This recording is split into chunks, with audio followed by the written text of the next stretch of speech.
Astronauts to the moon. Ignition sequence start. 3, 2, 1. Houston, we have a problem. Liftoff. We have a liftoff. We copy you on the ground. You got a bunch of guys about to turn blue. What you're seeing here is a mirage.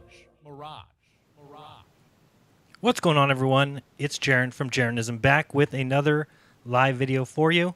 Thank you very much for joining me. But before we get to our guest, let me first tell you where you can find not just me, but my guest as well on November 15th and 16th, 2018. So let's watch.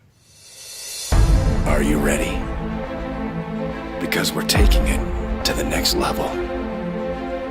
The world is waking up. Join us in Denver this November for the Flat Earth International Conference 2018. Tickets are now available at fe2018.com. FEIC USA Edition. Bigger, better, higher, and still as flat as ever. So, yes, that is where we will both be, and that is coming very soon, about a month away, almost a month and a day. So make sure that if you're available, that is going to be in Denver, and you can join us there. That would be awesome. But my guest, first and foremost, you might know him as a member of the Globebusters. He's been with the Globebusters for at least a year, and I think has made the show much better. That's no doubt. And he's currently upside down in Argentina, or maybe he has his camera positioned to where he'll be right side up. He is Iru Landucci. Iru, are you right side up? Or are you upside down? How are you? Yeah, but I have a special tool from NASA that correct the orientation of the camera. So for you, excellent. I'm straight up, but in real life, of course, I am upside down, man. Right. That's no doubt. We have NASA to thank for that special bit of technology. And I love your shirt. Show off your shirt. That is please. And I'm gonna give the thanks for the guy who sent me. Is a follower of my work in Spanish. It says anti-Illuminati and has the compass and the square with the forbidden sign, and here says against all. And I will add against all heliocentric complices. And it's a really provocative T-shirt. Here, you must remember, but the city where I live is one of the most Masonic cities in the world. It was created like Washington City. So, walking around in the street of my neighborhood with this T-shirt could be, a little bit dangerous, but I'm trying to remember. I bring my jacket, to cover a little bit. Just in case. In case, exactly. Now I'm trying to remember. In fact, it doesn't say against Masons. It just says anti-Illuminati. That will be my excuse if 10 guys step outside in front of me. Well, awesome. Thank you very much. We just got a super chat. Appreciate that already early on. And just so people know who we're looking at, who we're talking to, that is Iru Landucci. Born in La Plata, Buenos Aires, Argentina. Underneath his job, he's listed as a VFX technical director for 20 years and a 2D, 3D motion graphics artist. As a researcher, he has down that he's been an NWO researcher for 13 years, Flat Earth researcher for 4 years, conspiracy radio show for 4 years, and basic Germanic medicine and neurolinguistic programming, symbolism, and ritualism. And in my opinion, one of the best NASA investigators out there. Why don't you tell people first and foremost, how did you get going? How did you stumble upon the NASA hoax faking space since 1958? Well, I must be said that I was a really huge fan of NASA. Even that I didn't believe that they take us to the moon. You can understand how the mind work. It's a really strange way because I never believed that, and I always believed that NASA are lying us, but to the other side, I was a really huge fan. So it's like something that are not good. And let me just correct my camera. There you go. And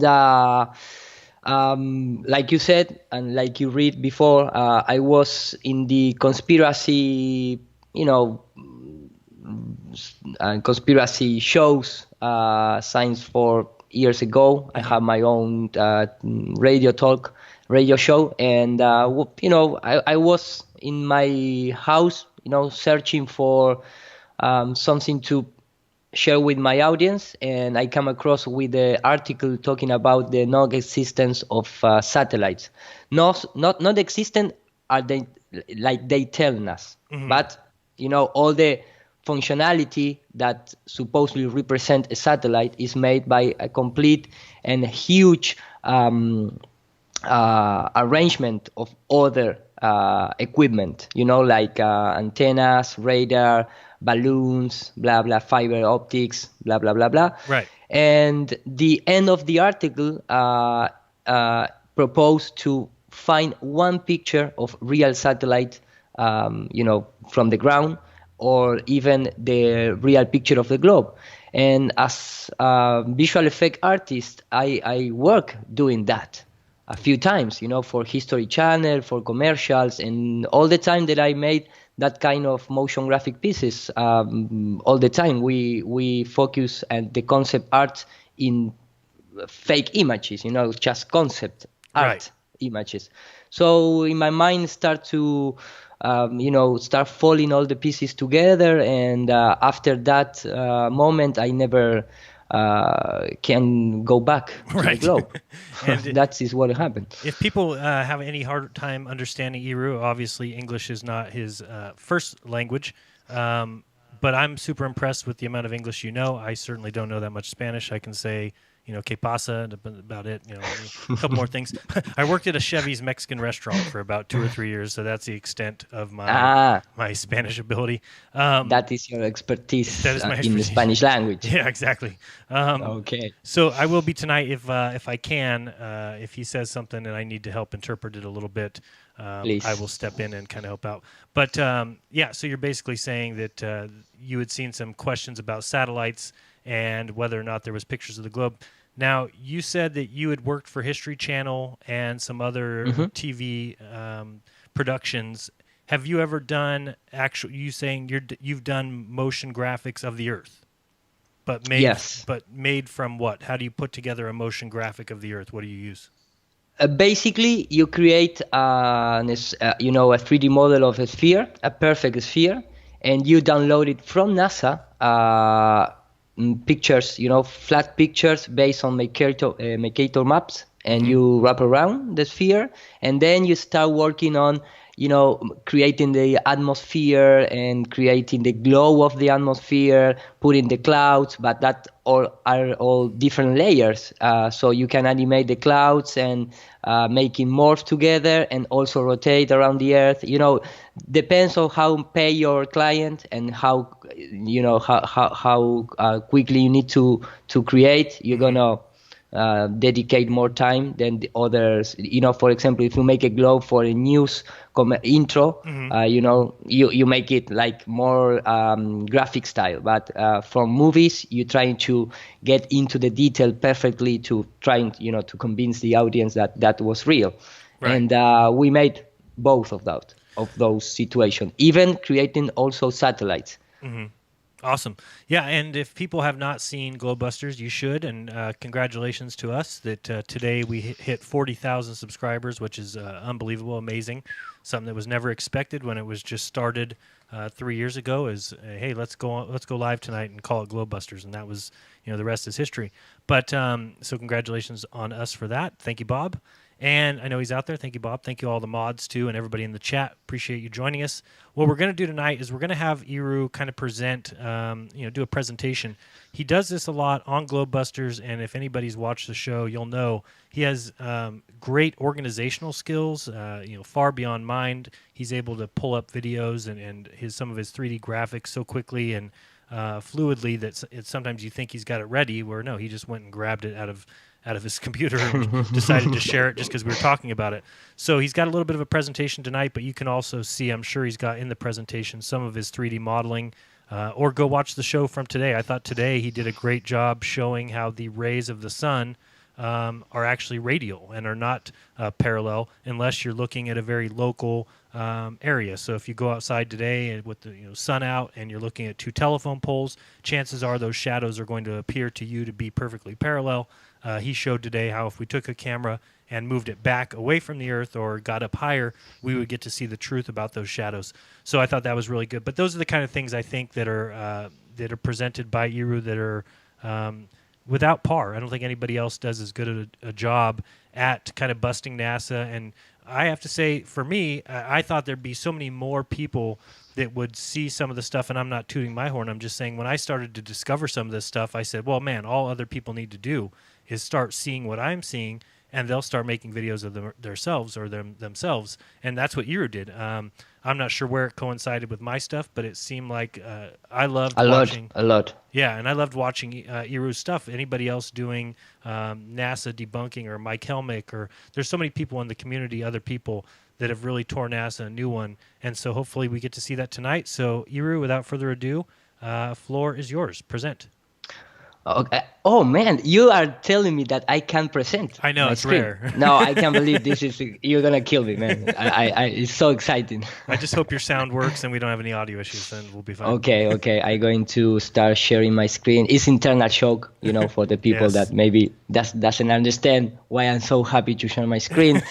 So I start presenting now. I don't know if you are looking at me. I'm going to turn off my camera so I don't waste bytes. Yep, you're perfect, and I squared up your screen. You're ready to go. Okay, so really quickly, I was in terms of, for example, the topic that I talked a few minutes ago, talking about creating the spherical Earth. For example, we can see the famous Tesla car in space, supposedly. And if you go just simply to one of the most commercial sites to buy a 3D model when you don't have the time to start creating models, for example, Turbo Squid. And here you can see this is a planet Earth from $500. And if you start compare that, it's like the same kind of situation. I mean, there is not much difference in this Australia and in this Australia. In fact, if you are in the background of the motion graphic and special effects, you're gonna see that shadow there, this sharp, black shadow from the clouds. This is a bump channel. It's just a black and white image that you put to give the feeling of some kind of depth.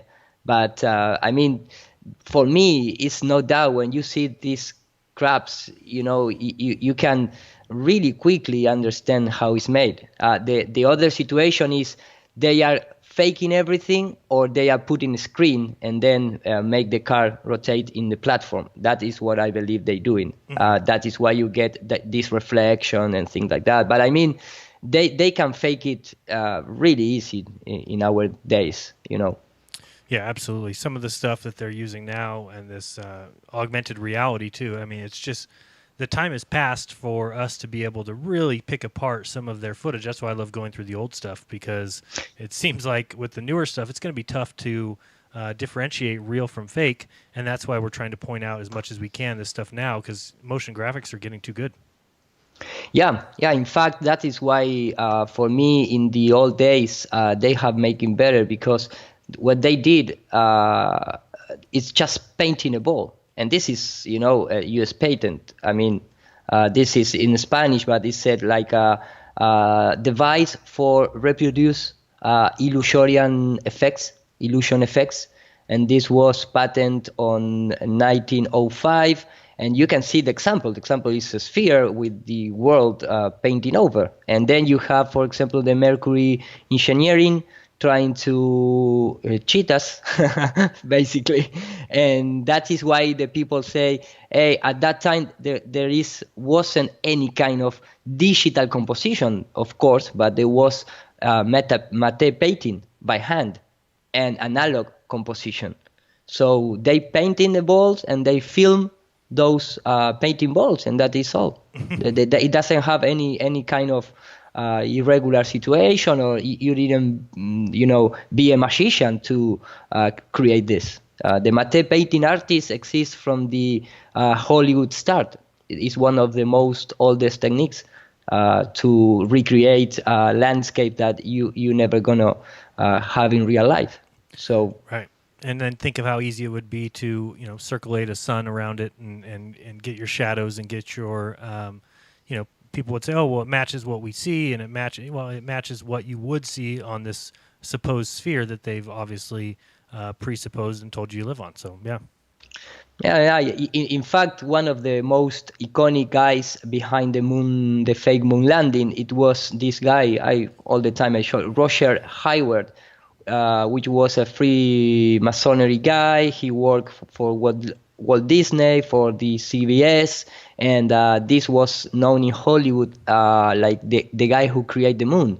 And he make all these models, and then they project into infinity motion system to record and present it like you see here. This kind of image is just a miniature in front of a screen, and the screen is playing an infinite loop, and that is why you have like 10 different style on the moon landing when they show the outside pictures. You can see like a really sharp moon, and then you pass from this kind of really sharp image, really clear image, to these ones like it was like self-illumination sphere. And you say, why is that difference between one take and the other? And this is why. Basically, yeah, is the techniques that they are using.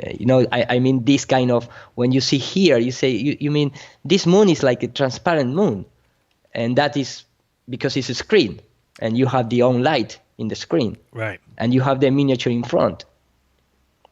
Yep. And why would they need to be doing that kind of detail unless you were going to be trying to fake the landing of it? Exactly. There's no need. Exactly, man. And the Russians guys are making the same thing, and there is all part of the team. The Russians are no longer Russian after the first World War, so they have everything arranged and really easy for cheat people at that time. I mean, we are talking about a time in history that you are not able to even raise up the hand to ask a question. Mm-hmm. So, in fact, my presentation is going to come more to that side than the technical stuff. Okay. And Iru, just so people know, I wanted to point out that in the description is both your website and your channel. But how many subs did you have on your channel when it was removed? I was 14,000. I was hand by hand with Globbuster subscribers, and they closed my channel. And I mean regular guys who are not sharing my research, and they are a really huge fan of NASA and Anunnakis and reptilians stuff. So they start to sending message to Mr. Google and Mr. YouTube, and Mr. YouTube attended those message and closed my channel. So nice right now, this is my main channel, which is with 12,000 subscribers. I also have a secondary channel with 14,000 subscribers. But since that, I create my own web page where I put all the research that I made. And in fact, I also add some YouTube channels in the Spanish language and also in English language, just for sharing. And soon I'm going to translate the web. Until now, you just can click translate to English, and you're going to have at least, where is text, HTML text, you're going to be translated. Of course, the video, no. But my idea on the videos are just, it's in a Spanish video, but a lot of my video has, that, like I show today in Globbuster, that has that tiny part when it doesn't matter if you understand or not the Spanish. Where you see is the important thing. Right, the visuals are the important. Exactly. Okay. So this is part of my presentation that I made in the UK convention in the early of this year, in April.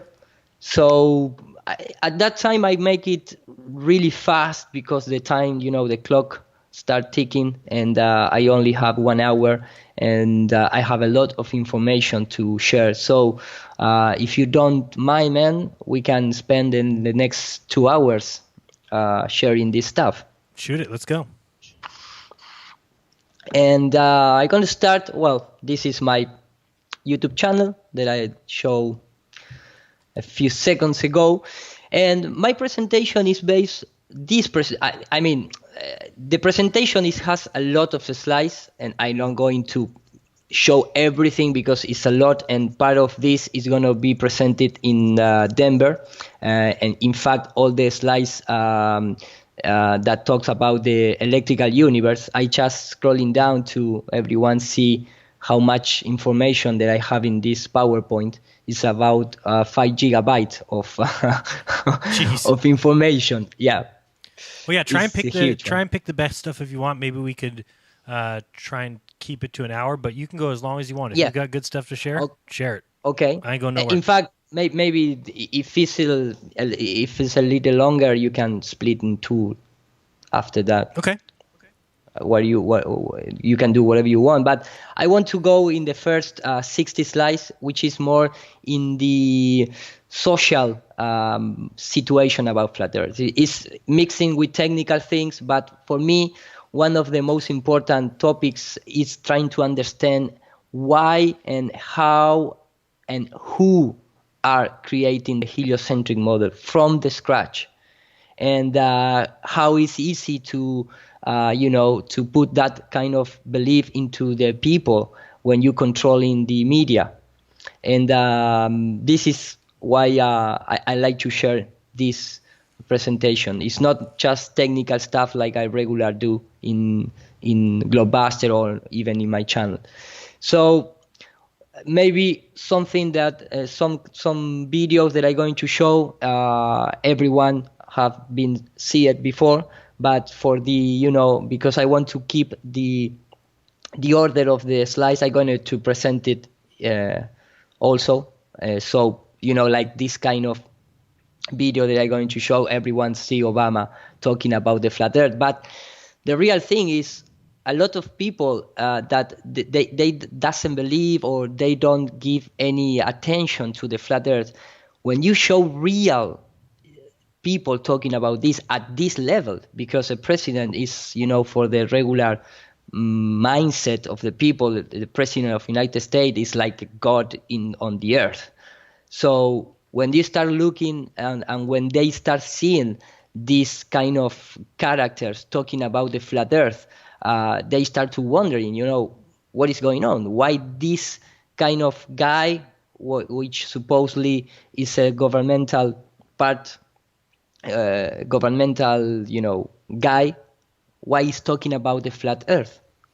And he didn't once, he didn't twice, he didn't like 6 times, 5 times, and also other guys, and that spread into mass media like sports or whatever show you want to call it, because it spread all over the place. So that is, for me at least, is something that at that time caught my attention and start thinking, what is going on? Why these guys are talking about the flat earth? So I'm going to play this, and I'm going to use this little video about a minute, and you tell me that everything is good with the audio. Sounds good. I think it should be okay. I say that the world is round and someone else says it's flat. If some of these folks were around when Columbus set sail, they must have been founding members of the Flat Earth Society. They would not have believed that the world was round. We don't have time for a meeting of the Flat Earth Society. Let me just underscore, you don't need to be a scientist to know that the Earth is round. And we need to make clear that those members of the Flat Earth Society, The current members of the Flat Earth Society in Congress, We got some people at high levels of aspiration who are the Flat Earth. We have Flat Earth Caucus. The Earth isn't flat. in other breaking news, the world is round, not flat. And you don't need to be a scientist And we need, as responsible leaders, to take account of science. Thank you. Just the United States of America. So we prepared a contingency communications procedure. And guess what? We don't need that anymore. There should be a legitimate debate between whether the Earth is round or flat. Because after all, any idiot can walk outside and look and see that it's flat. To debate this? Is NASA lying to us? And this is, basically what caught my attention. And this is another kind of show that, I believe in our days, from the beginning to now, you are not going to be able to put all the quotations about flat Earth in the media. Because it's like rise up a huge number. Yep. And everybody, just so you know, you're listening to Jeranism Live, and I'm here with Iru Landucci, a CGI artist who obviously has seen what NASA is doing and is now in the camp of the belief that NASA is faking space. So go ahead, continue, Iru. Okay, so after that, that I just put as example because, like I said before, for, normal people out there, trying to live every day, when they see this kind of guys talking about the flat Earth, it's really shocking. At least I tested with my family when I show this kind of situation. I say, why Obama is talking about the flat Earth or Sean Kerry or, so, and even in the regular science programs or news, and that was really, like a starting point for so many people.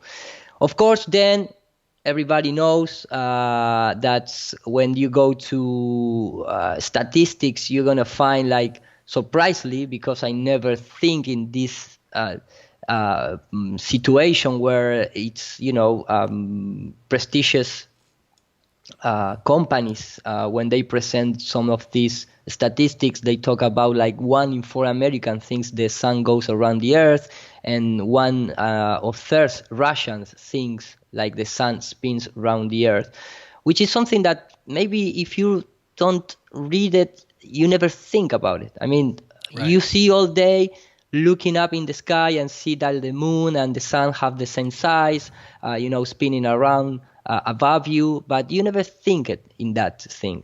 No, nobody watches a sunset and thinks to themselves, "Oh, I happen to be falling backwards at, twice the speed of sound, and that's why I'm seeing the sunset."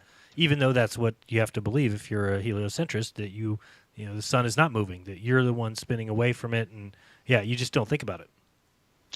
Exactly, and this is just a few articles. You can find it out there now. Supposedly, like the 3% of Russians believe in flat Earth, which is a huge number. In fact, 1 in 4 Americans is like 100 million of people just in America.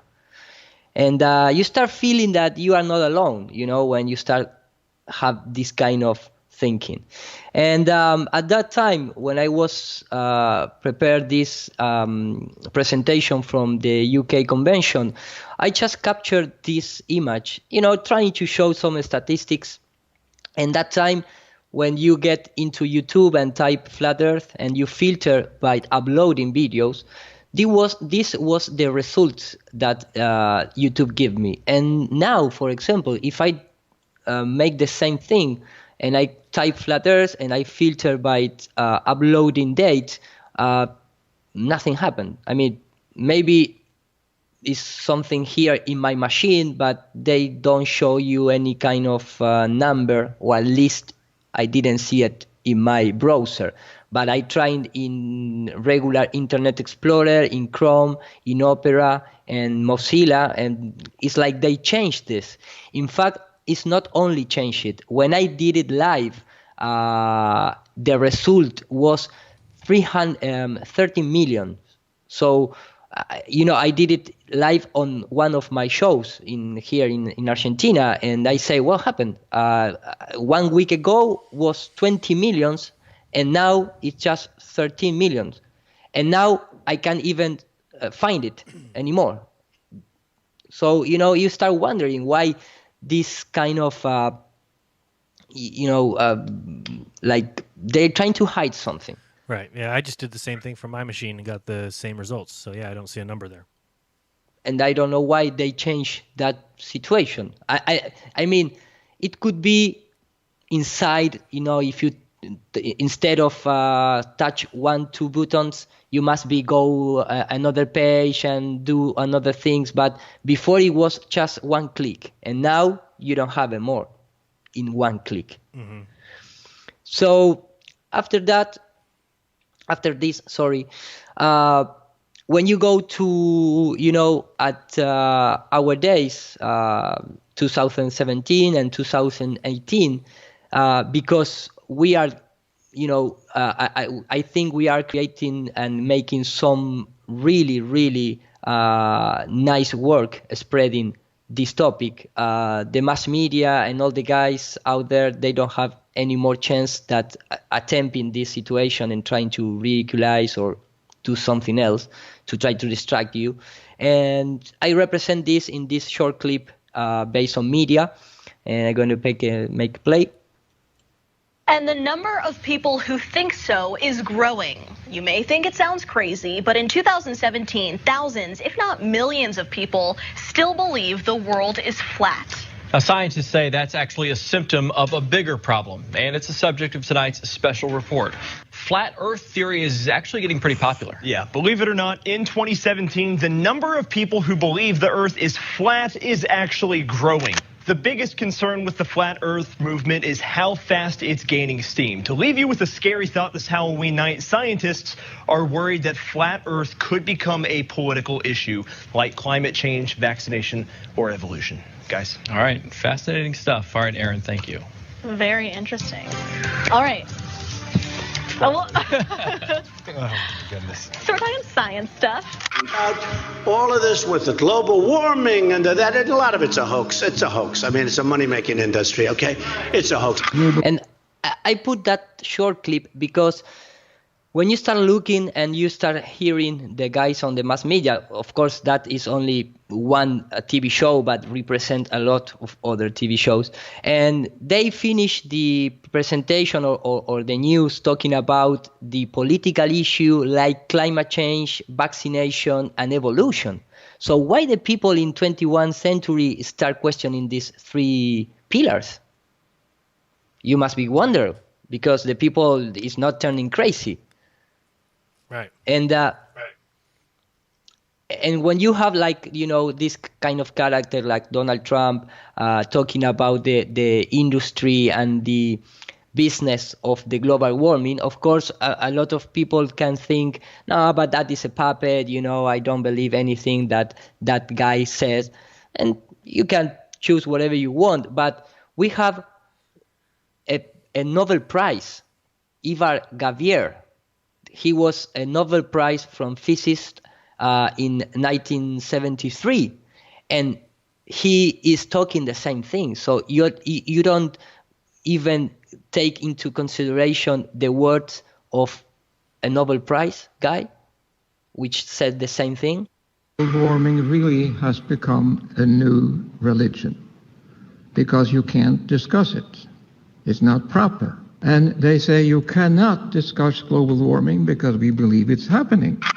And I just put, a little part, but he have a lot of presentation talking about how the commit of the global warming are pushing him to participate and give numbers that they are fake numbers about the global warming. Mm-hmm. So the guy said, okay, I don't want anymore the Nobel Prize. Take it away. I am not going to lie people. And he started a campaign doing presentation talking about that the global warming as they present it is fake. And you said he's won a Nobel Prize. Is that what you were saying? Yes. Yeah. Yes, and you can find it the presentations online of that guy. And I just put that little clip just to people understand what I'm talking about, but he have a full presentation that are really showing the relation He talks about the religion behavior behind the global warming. And that is what we see with the science today. We start seeing that the heliocentric model is a religion, it's not science. So you have, that parallel situation between all the topics, because evolution is also become a religion. Yep, and one of the, if not the worst religion that there is, because they don't even know that it's a religion. At least other religions know that they are basing their beliefs off a belief system, and they know they can't prove that, Jesus rose from the dead, or they know they can't prove this or that, but they at least accept the fact that, I can't prove it, but I'm basing it on my faith. Well, the problem with heliocentrism is these people think that these things are based on facts, that we know the distances to these stars, and we know that the sun is 867,000 miles wide, when it's just a religion. Those are your beliefs. They're no different than a Catholic's beliefs or somebody else. It's just a belief. Exactly. At least when you go to religion, they don't lie. I mean, they lie a lot, but they telling you must have faith. Right. But when you go to some science place, they don't tell you that. They talk about facts, not about faith. So this is a short clip, just to illustrate my point, because I want to get to the point with understanding who create the educational system and how they are, mix science with religion inside our educational system and blah, blah, blah. So I'm going to play this short clip. Of course, everyone out there seeing what I'm going to show, but it's just for taking the things in order. Is it round or flat? Don't ask a brat. Results from a new study reveal a third of young American millennials aren't sure that the Earth is round. National poll found that 18 to 24-year-olds are the largest group in the country who believe the Earth could be flat. It seems the older you get, the more you believe the Earth is round. Here's what 18 to 24-year-olds said when asked, do you believe the world is round or flat? 66% have always believed the Earth is round, yippee. 9% always thought the world was round, but more recently became skeptical. 5% always thought the world was flat, but more recently had doubts. Good for them. 4% always believe the world is flat. That people should have a better understanding of why it is they believe what they believe. And they'll just say, because the answer really is because all the smart people say so. And that should never be your baseline of why you think something is or is not true. I did not think I'd get applause for that, by the way. That was nice. And that for me is the really starting point. I never in my life, before entering the flat earth system, I never questioned myself why I believe what I believe. And exactly that he said, I believe because I assume that people is more intelligent than me. Mm-hmm. And when you start research, you start finding that guy maybe could be or not more intelligent than you, but he also is lying. Or at least is that possibility. Because he took the information from other and from other and from other. And when you start going back, you're going to see who was the first institution that present that information.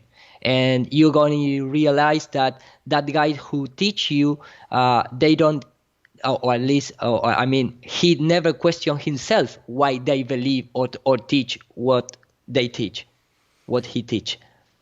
Right, yeah. No, Max Planck quote says that anybody who has been seriously engaged in scientific work of any kind realizes that over the entrance to the gates of the temple of science are written the words, ye must have faith.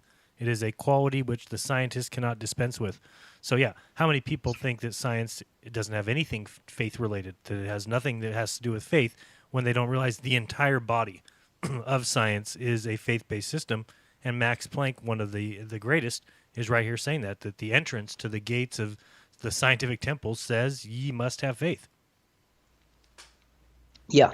In fact, here we have iconic picture when you enter into one of the biggest lodge of Masonic, that the poster or the image in top of the ceremony rooms, it's tell you faith in science directly to your face. I mean, without any kind of reinterpretation. I mean, it's faith in science, and I'm talking about this image here. Let me just put in there this triangle here up in this upper part of the door. It says, I'm going to translate, but it says wisdom, strength, and beauty. And here it said faith in science. And you have the Jesuit sun, which you can recognize by the straight triangle and the wavy lines here, representing the duality of the light. And here it says science, justice, and work, hope, and like friendship, brotherhood. So why into a Masonic lodge talk about this faith in science? And when you see the whole picture, this is why, because for the Big Bang, for the evolution, for the gravity, for the spherical Earth, you must have faith. You're never going to see it. You're never going to prove it. And some really nice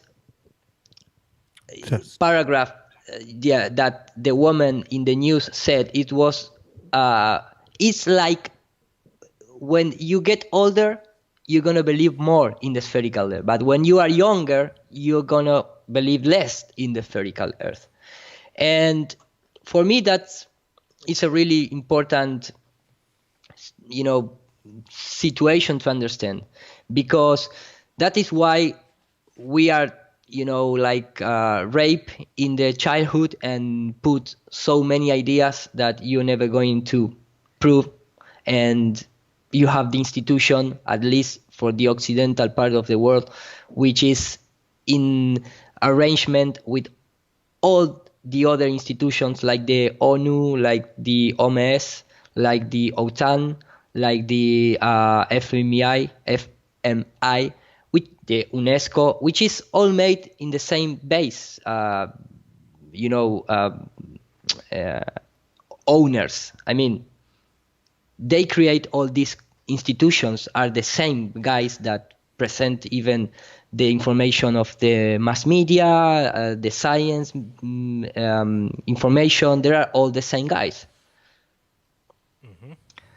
So when you start looking into UNESCO, you immediately you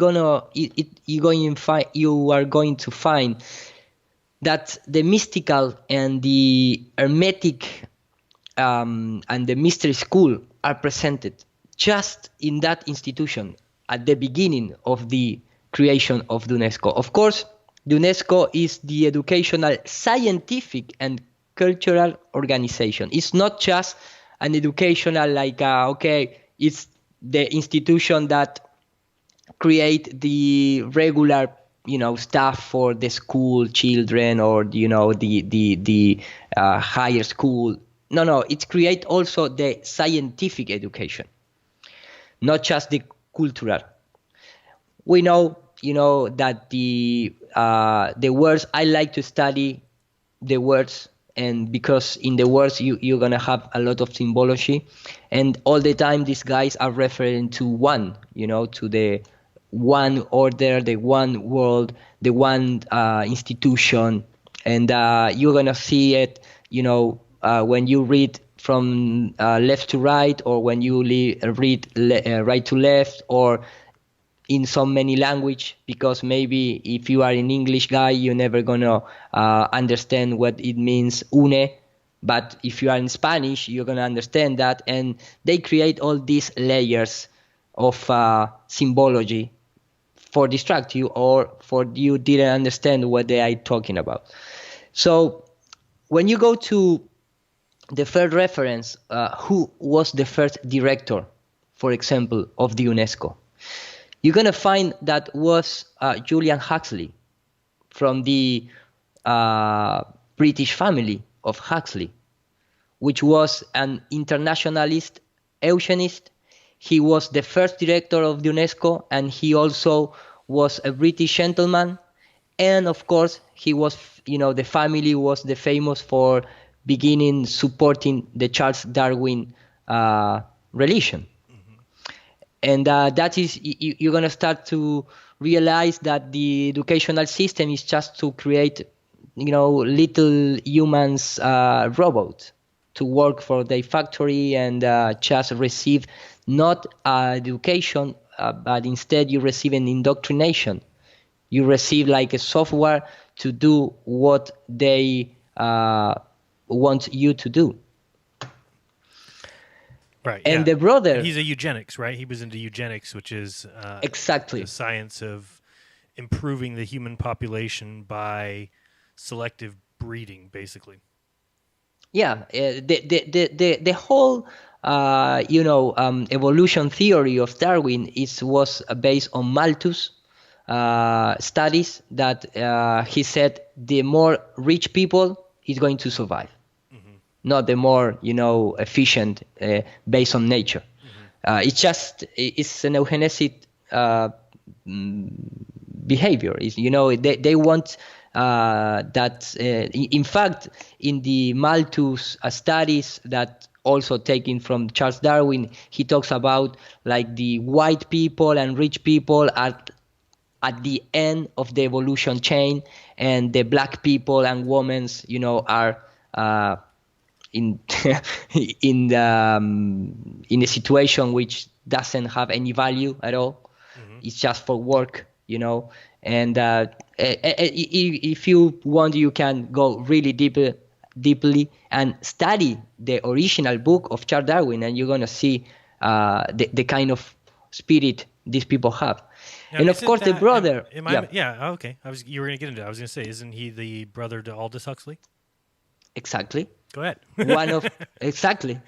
No. Here you can have all the descendant tree of these guys, and he was the brother of Aldous Huxley, which was famous to work in the mysticism world, spiritual subjects, parapsychology. He create a happy world.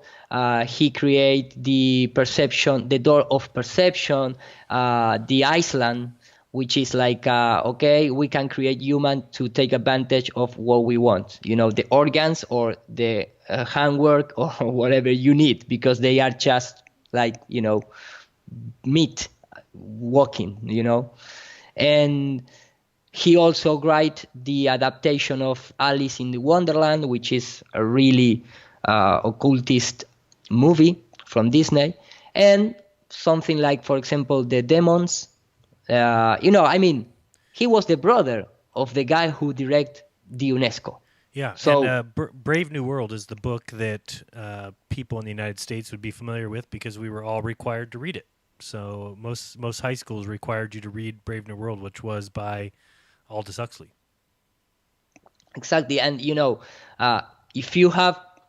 if you share the bloodline, I believe these guys sometimes they get together and to have a dinner with the rest of the family and talk about, hey, how we can what are you going to teach in the school?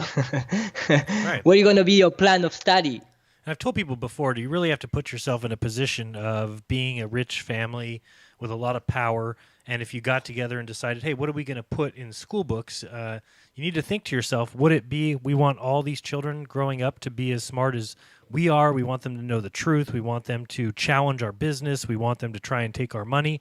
Or do you think their mindset is more of one where they say, well, if we make all these children coming up as dumb as possible and have them all believe the same thing, we stay in power, we keep our money, and we keep getting richer?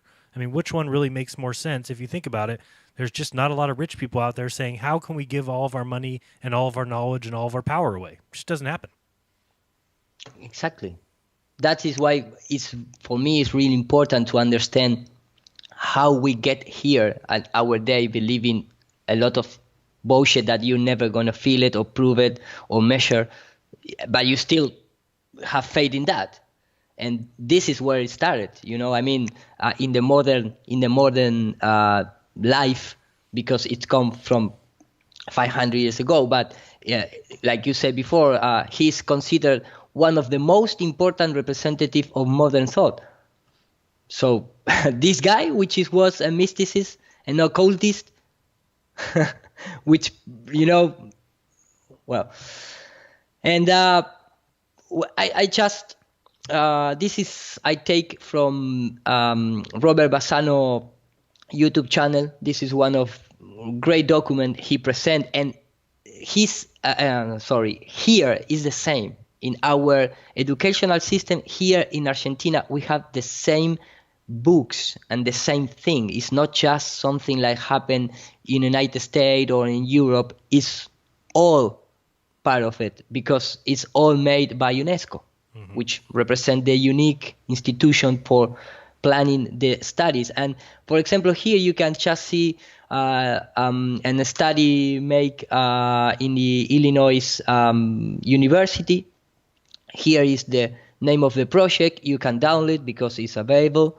But the bottom part of this is like they mix together guys, children's from 19 Greek children with 60 United States children to ask they for how they perceive the day and night, the movement of the earth, what they think about it is gravity, the movement of the earth, and the rotation around the sun, because they want to trying to see how the people, when you are young, start to questioning the model. Because, right. Okay, no, I believe you're gonna extend it a little bit. Nope, no, you're doing perfect. Okay. I totally agree with everything you're saying, and that's definitely what they've done from day one. And of course, for the people in the chat and the people is gonna see maybe tomorrow, as my English is. I know you understand what I'm saying, but please take into account that if I make this in Spanish, I'm gonna have a more tool and more language to develop the main goal of my presentation. So the result of the study showed that the children in both samples construct similar initial concept about the Earth. Both the Greeks and the American children conceptualized that the Earth as flat and stationary, and thought it was located in the middle of the solar system. They also thought that things fall down not towards the center of the Earth, a spherical Earth, and that the day and night cycle is caused by the movement of the sun and the moon. In the process of changing this concept, the Greek and American children form similar misconceptions. So they are called it, if you think all this, there are misconceptions. They put you in that place, you are wrong immediately. And that is, it's all about it. I mean, I can see with the sons of my brother in comparison with myself. I start study the solar system at the age of like 8 years old, and now you have in the kindergarten when the child he never even know how represent 10 centimeters. They are talking about 19 years. They don't have any kind of rebuttal opportunity because they don't understand nothing. But they put the software at, the most young you are, the better to indoctrinate you with this system. Mm-hmm.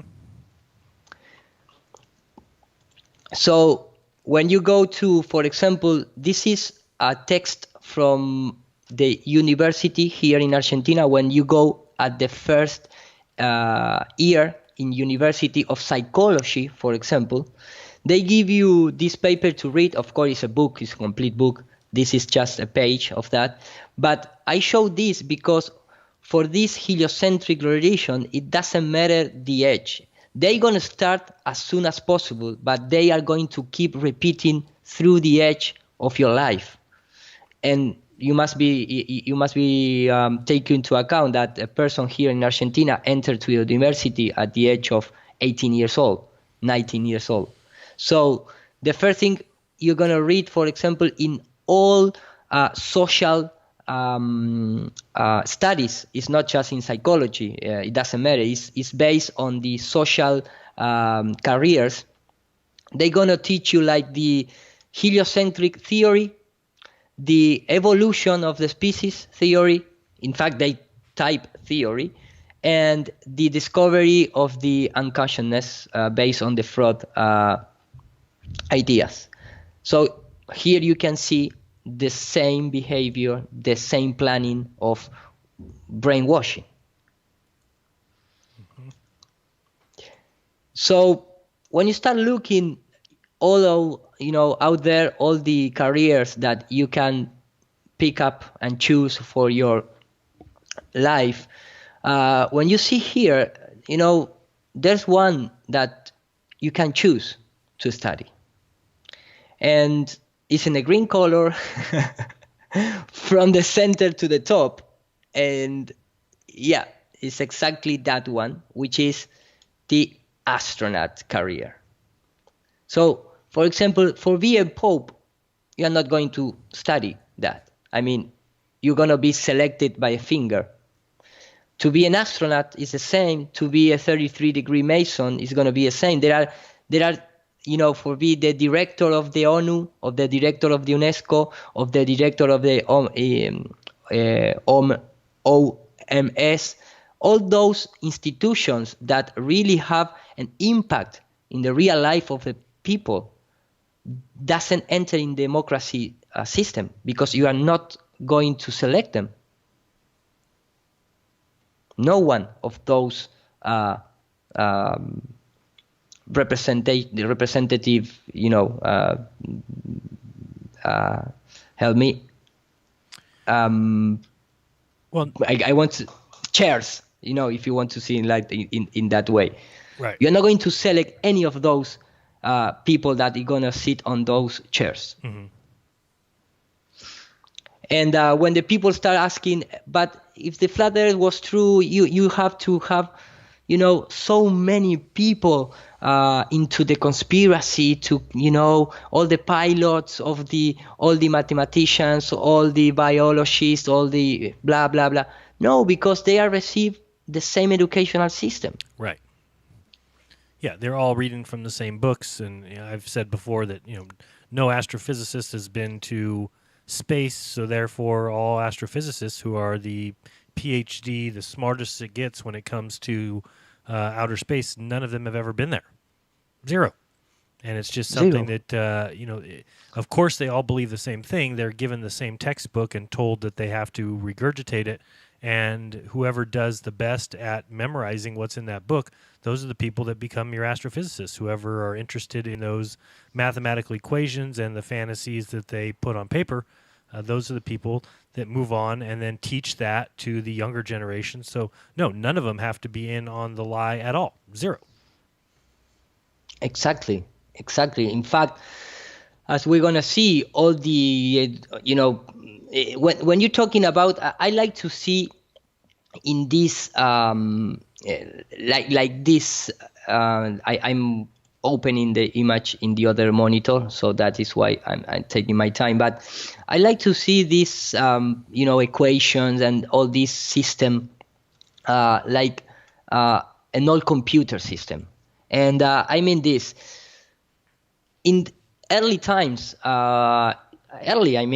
even in until 1960, 1970, before the first computer graphic was created, for convincing people about the spherical Earth or the gravity or whatever, those things that you never can test in lab, you create equations, and the mind of the people that receive the instruction to interpret these numbers, they create in the mind, in their brain, the image.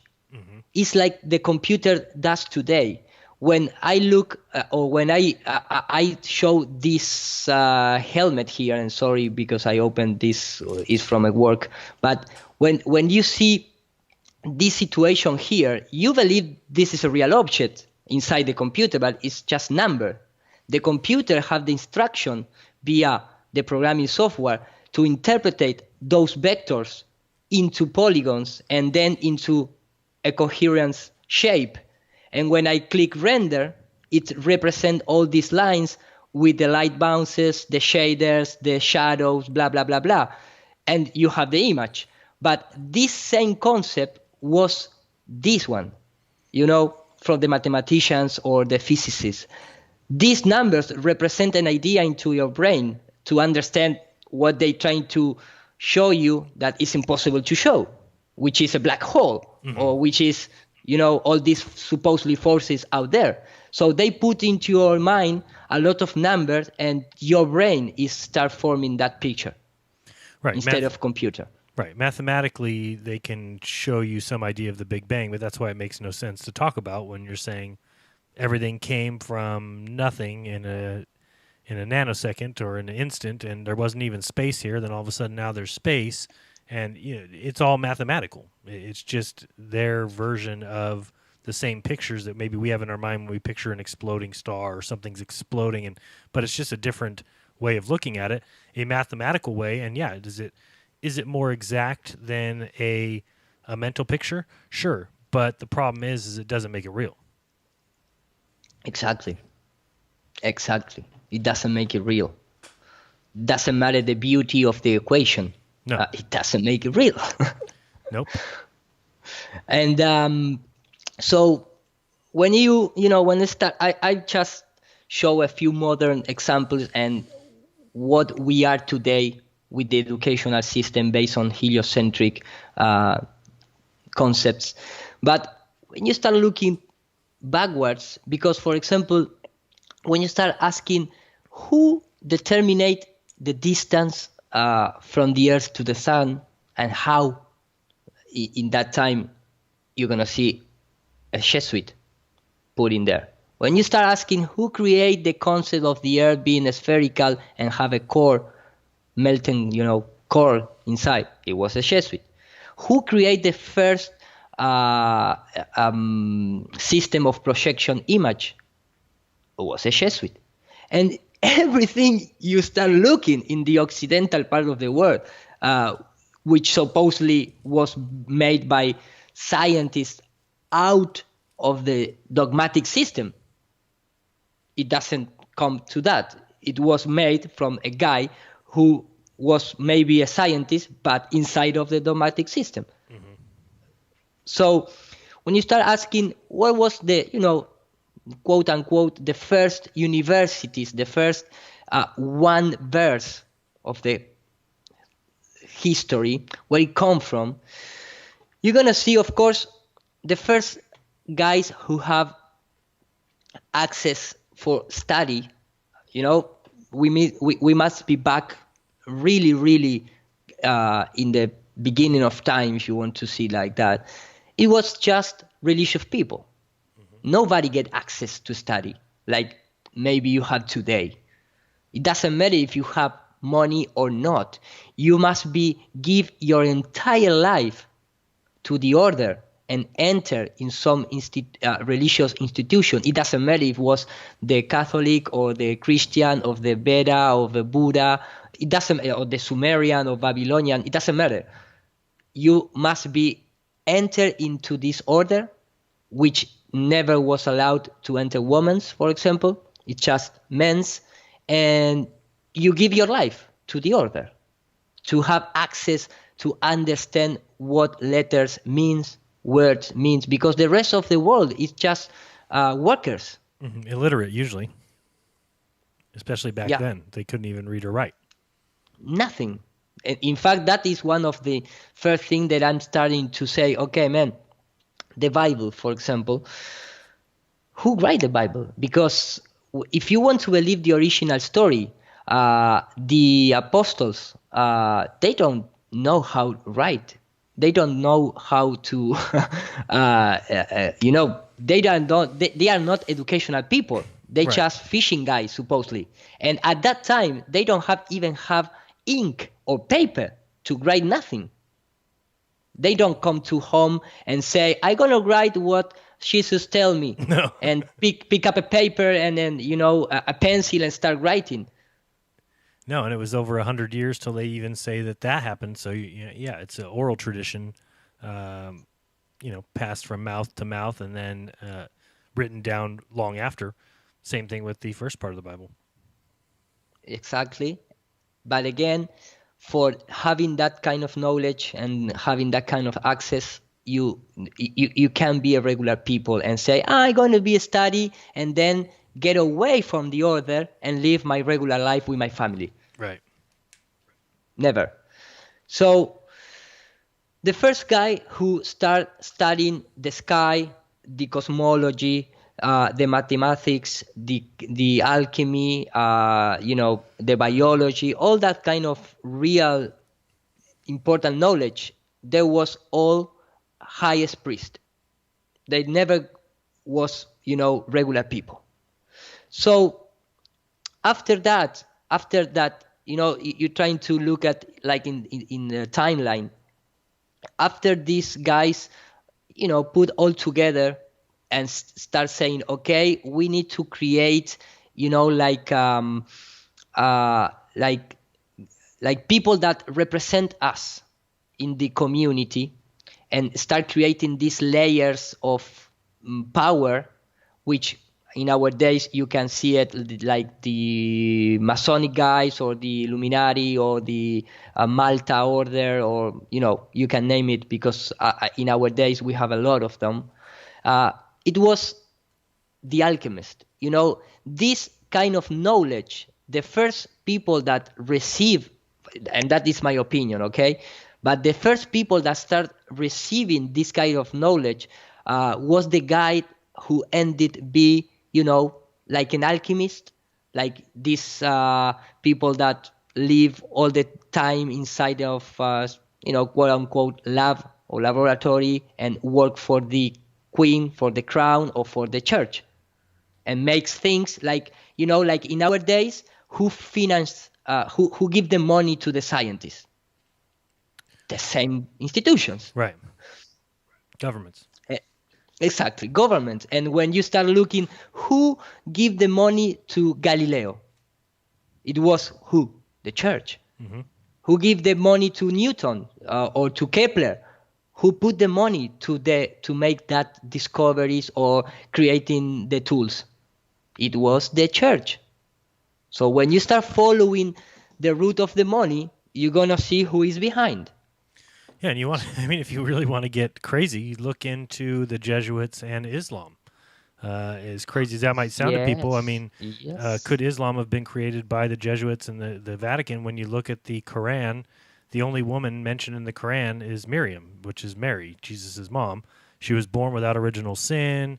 The Quran mentions Jesus more than it mentions Muhammad. The Quran says that Jesus will return. It says that he will come again, but it doesn't say that about Muhammad. It says Muhammad is dead and will never return. So really, it says that Jesus is the Word of God, that he's God's representative. So when you really look at the Islamic story, all of a sudden you see it's just the Catholic story with some added pieces, and really it looks like it's created by the Vatican. And look at the wars, and look at the people killing each other over a book that is basically saying the same thing. In fact, the Masonic Lodge, it's, when you go to history, you're going to see that was created by Jesuit order. Because they use all the Orwellian way of thinking. They create the opposite and, the synthesis and the, I don't know how is the name in English. Yeah, antithesis. Exactly. And they give you the final result. And so when you start looking into the symbols inside of Freemasonic Lodge, you're going to find the same symbols as you have in the Jesuit order and the Jewish order. In fact, one of the most biggest lodge in our days of Masonic order is from Jesuit. From Jewish people. And it's had a name that I can't recall now, but you haven't there. Because when you understand the symbols, you're gonna understand a lot of other things that you are not going to understand ever if you don't look into the symbology. That is why they put that famous pyramid with the eye in the $1 bill. So you must study this kind of information, like the Kabbalah and the alchemist and the symbology, because if not, you are not going to understand nothing about even science or religion or whatever you can name it, whatever you need to understand. You must understand how it was created. Yeah, and I think some people are missing the point. I see some people in the chat saying, read the Quran. It says that God has no son, and that means that they're different. Well, that's the point. It's just like when we say that the Jesuits may have started both science and religion and pushed both of them. So you might say, well, they're totally different. One says Big Bang, one says creation. One says that the Earth is 6,000 years old. The other one says 4.54 billion. Well, yeah, they're different things, but we're saying that the same group pushed both stories. So what I'm saying is the same story. Yeah, in Catholicism or Christianity, Jesus is God's son. In Islam, he is not. But if you look at the people who wrote each one, if it's the same person, then that's how you would write it, because you want to have control over both people. Meaning, if you think Jesus is God's son, then you'll be a Christian, and if you think he's not his son, well, then maybe you'll be a Muslim. So it's kind of the same thing. Where that's my opinion. That's why. And I went to a Jesuit high school. I've told people that many times. And what I thought was the strangest thing about that high school is that they pushed both religion and science. And that's what turned me away from school. As I said, I don't understand any of this because I grew up religious, and then all of a sudden I'm going to a Catholic high school to where they're pushing religion and teaching you Big Bang and teaching you these things that I thought we weren't really believing, and it kind of got me stuck. But now I look back and realize, well, they want to push either one because either one is a belief system, and they don't care which belief system you adhere to, whether you adhere to the strictly Catholic belief system or whether you adhere to the strictly scientific belief system. Both of them are belief systems, which means they control you. That's their whole goal. That's everything that we're talking about. If you believe what they tell you, they control you. Exactly. In fact, I like to think in the way that we, as Occidental people, we read books that was translated by English and Romance people.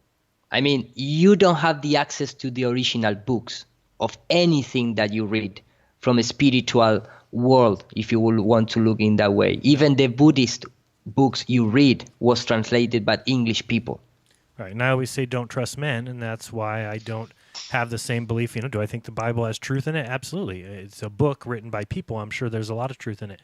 But when you start to get down to, are we reading original documents? No. That they've been passed through many, many hands and many, many different scribes, and some of them were told to write things into there or may have written things on their own. We don't know, but it's impossible to say it didn't happen. So, if I can't prove that the books that I'm reading are exactly as presented, and that's why I ultimately don't think that, in my belief, I don't think that the Creator wrote a book for that exact reason. If the Creator wrote a book, he would know men would come along and change the words of that book, which would make the book obsolete. It's no longer, that's what men do. Men write books, not gods.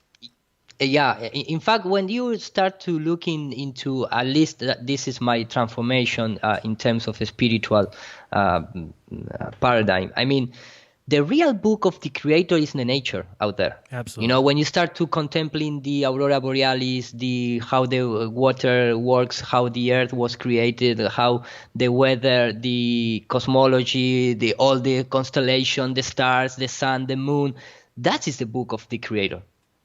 Yep.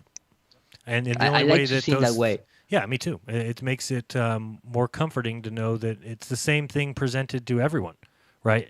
That's the way that it would be done. Not that a book that can be translated, mistranslated, whatever you're talking about, the oral tradition, it's given in a different way. We all know that if you play the telephone game, right, you pass it down and people whisper each other's ear, that the best version of that story is the very first one, is the very first person who heard the words out of the mouth, and then after that it gets scrambled up. Well, we're way at the end of the line now, no matter how you look at it. And I think what Iru's doing a job pointing out too is all these books that we're studying, all these books that were handed out to people were basically printed in the 1600s, 1500s, 1600s, around the same time that all this started to happen. That's when the printing press came into play. And if they were ever going to lie to the entire world, that was the time to do it. That was the exactly. time. Yeah, because in fact, was the church who founded Gutenberg. Right, exactly. Yep. I mean, because it has to be come on, guys. financed. Everything has to be financed, and that's another thing that I say that that is a trick by the elite is to teach the world, oh, truth should be free, and so if any kind of truth channel goes out and says, hey, I'm taking donations or we're doing this, well, then everybody comes down on them. Truth should be free. You shouldn't be asking for money. When the secret is that money is responsible for everything that we see happen. The Gutenberg printing press would have never gotten off the floor if it wasn't for being backed by all this government money, or in this case, religious money. But it's the same thing for every journey. Captain Cook, Wilkes, all of these trips down south were all financed heavily by governments and by the Vatican. And that's why they were able to happen. And so today, when somebody's saying, well, how does the sun work? Or what's the angle of the sun? Well, I don't know. And I shouldn't be expected to know. I have not had any government funding to take 2-year trips down south and to track the sun and to get the exactitudes of every direction. Those things were done in the past, and you're free to believe them if you want.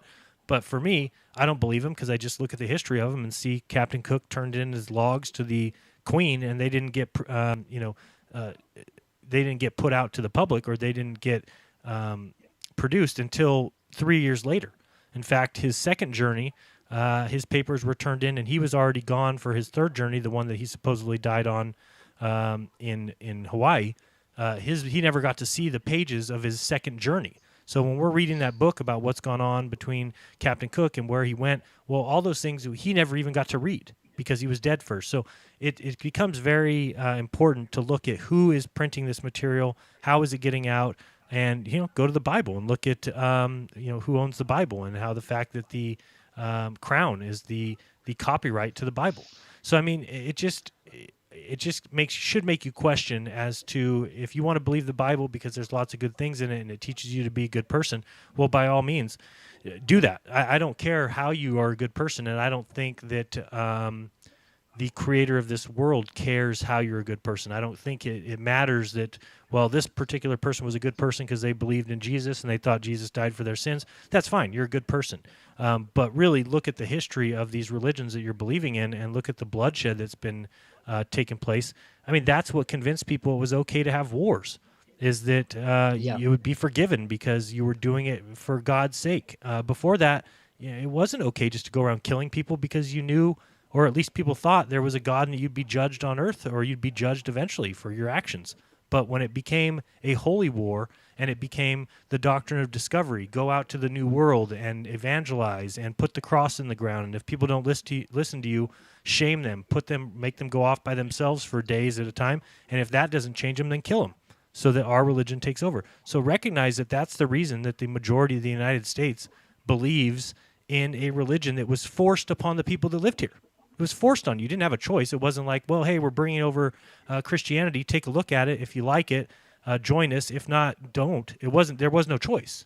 So we have the choice at this point in time. And if you still want to follow in the footsteps of those who were forced to believe that, hey, that's your choice.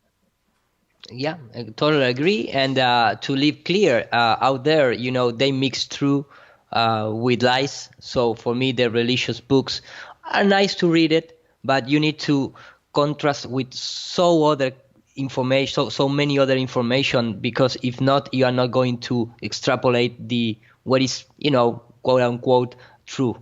That is my opinion. Is my method. But I mean, the Bible itself is an astrological book, and is historian book, is a mathematician book, is a occultist book also. So when you go to a regular church, you're going to receive the first layer of that book. You're not going to receive the real meaning of that book. So, and we are never going to receive that, because, for example, why the most important library is in the Vatican and nobody has access? Right. And I tried. It is not easy. I tried to get access to a book that I know is in there, and there's just no way. You're not going to get it. Never. You're never going to get there. So, in fact, what I show in these slides is that, the beginning of the educational system was the religious order. Then they transfer and they create all this line of thought based on, like, the Kabbalah, the alchemists, the Jesuits, the Masonic, and you can name it whatever you want. But I mean, that was like the first pass of the information, the filter information. And then, of course, they started to create all the libraries, which, in Spanish, library is pronounced biblioteca, like the Biblia, biblio, because everybody knows that the Bible is like a compendium of many books. It's not just one book. It's taking, a lot of writings and put together and form the Bible, which leave apart books like the Enoch books and other, don't authorize writings. So they just take it what they was convenient to share with the, indoctrination people, and they share that information, really filtering. And of course, if you want to study, you must go to a monastery. You're never gonna be, I mean, until 19th and 18th centuries, there was no, open school, right? Open university. And I was talking about just 150 years ago. We are not talking about 12,000 years ago.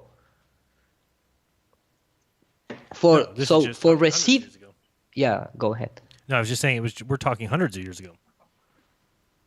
Yeah, exactly. Even in our day, because it just make the university is like a makeup of those monastery and those one system of education. It's like a makeup, but it still are in church via the church. Like we're gonna see in a few moments. But what I'm trying to say is, you again, to receive education, you need to give your life to these people, and your family needs to put a lot of money, and you're gonna receive not only the scientific quote unquote education, but you're also going to receive how to love the order and to complain the order. And after you go out of this kind of educational system, you have doubt with them, and not just monetary. I don't know if I pronounce well. Mm-hmm. I think I got it. Okay, so a few nice characters that appear in the history that nobody talks about it. And for example, the first one that I came across was Kircher has been compared to the fellow Jesuit Roger Boscovich and to Leonardo da Vinci for his enormous range of interest, and has been honored with the title of Master of the 100 Arts. So, all the time in history books, you're gonna have the information about Leonardo da Vinci or Roger Boscovich, but nobody named this guy, which suppose has the same abilities or the same, skills of those other two guys. And these guys, of course, when you go to the Wikipedia also, it says like the Jesuit Athanasius Kirchner, a recent postgraduate course of the University of Granada on Hermetism, magic and alchemy has regained its memory. The symbology, secrecy, magic, Kabbalah, that is something that you may think that own the Jewish people. But again, we start to see how these work together. At the end, the Catholics and the Jewish, they use the same customs, the same dress, the same hat. Mm-hmm. They use the same color system. They use the same Bible. They say that Jesus was a Jewish. Mm-hmm. I mean, you can start see how they work together. That is my opinion. This guy also was an alchemy and ultimately an occultist. So why the Jesuit? It's all these titles. All the skill of these guys is all this. The mystery of human knowledge forbidden to mortals and transmitted from remote antiquity from the Egyptian. And then you can start see why you have a pyramid or obelisk in all capital cities in occidental part of the world, and not just the capital cities. I have here in my city like 3. And, I mean, all the occidental part of the world have this kind of monument. And sorry, go ahead. No. Okay. Please. I remember you talking about the city that you live in, and it reminded me. Didn't you say that you've got like a center of your city, and then there's like an outer edge that is called Antarctica or something? Yes. Yeah, tell us about that real quick, just because. That was that kind of thing that you never think about it until you become a flat earther. Right. So tell people what it is real quick, just because I can't quite remember. I remember you saying it was this over a year ago. Yeah, I am looking for the picture just for illustrate myself when I speaking. This is my city. This is this is the city of Washington. You can see here the pentagram, and this is the city of Buenos Aires, which is the capital of my country, of Argentina. In the middle of the capital of my country, you have this huge obelisk. And not just that, recently, like I don't recall if it was 8, 10 or 5 years ago, there was a reconstruction of this part of the square around the obelisk. And the shape of this new architectural shape is the Eye of Horus, that's combined with a really short diagonal which cut there, and this, you can see it here. I mean, there is no other kind of explain nothing about that. And this is an obelisk here in my city. This is the city of La Plata, which have the same properties of Washington City, which is it was planning before building the city. So here you can see the square and the compass is forming by this square here with these diagonals. And when you come to, for example, my city is the capital of the capital of Argentina, right? You are following? Wait, the capital of the capital? Yeah. My city is the capital of Buenos Aires, and Buenos Aires is the capital of the country. Okay. Because Gotcha. the most city with all universities in my country is my city. La Plata. My city is one of the most important city to the people come from the outside of the country to get an education, because it was made by Masonic guys. So they ponderate the reason age, the educational for the people. Right. So the most important universities are in my city. Mm-hmm. And this square, this rectangle, this square represent the city itself. So when you come from Buenos Aires, you start traveling to the street to get into my city.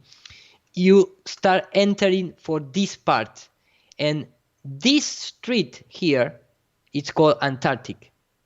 So symbolically, you come out from the Antarctic and enter into the Masonic or my city in this case. But this is a Masonic city. You have the name of Antarctic. It's the only street in my city. There is no other street called that. Mm-hmm. In fact, all the street in my city are numbers. They don't use names. You have that name only. Crazy. Yeah, it's crazy if you don't understand the symbology behind it, but that is my city, guys. And I have this t-shirt, so you must have in mind that this is a really risk to walk in the neighborhood. In the name but of you truth. Can see. Yeah, I mean, the symbology of the obelisk, you can represent it in our days based on the modern rocket. And that is why they use all the time these symbolic names to trying to penetrate the sky. It's all symbolic. It's all Osiris fault worship. It's all sun worship, like all the religions are worshiping the sun. At least the Occidental religions. I don't mean the more like we have here in Argentina. We have the original guys that was here, that they don't worship the sun. They worship the earth, the Mother Earth, and they consider that the sun and the moon are the childs of the earth. And the earth was created by some intelligence.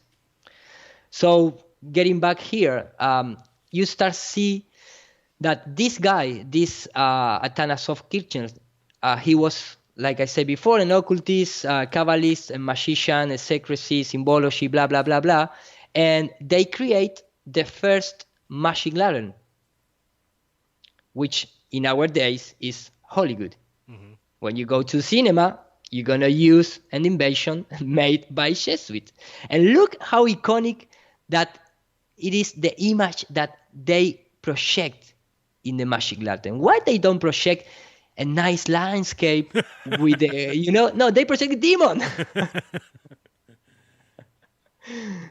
It's crazy, man. I mean, they trying to put all the time, fear in your spirit, fear us, because if you do bad things, you're gonna come a Jesuit Kirchner and gonna rap you.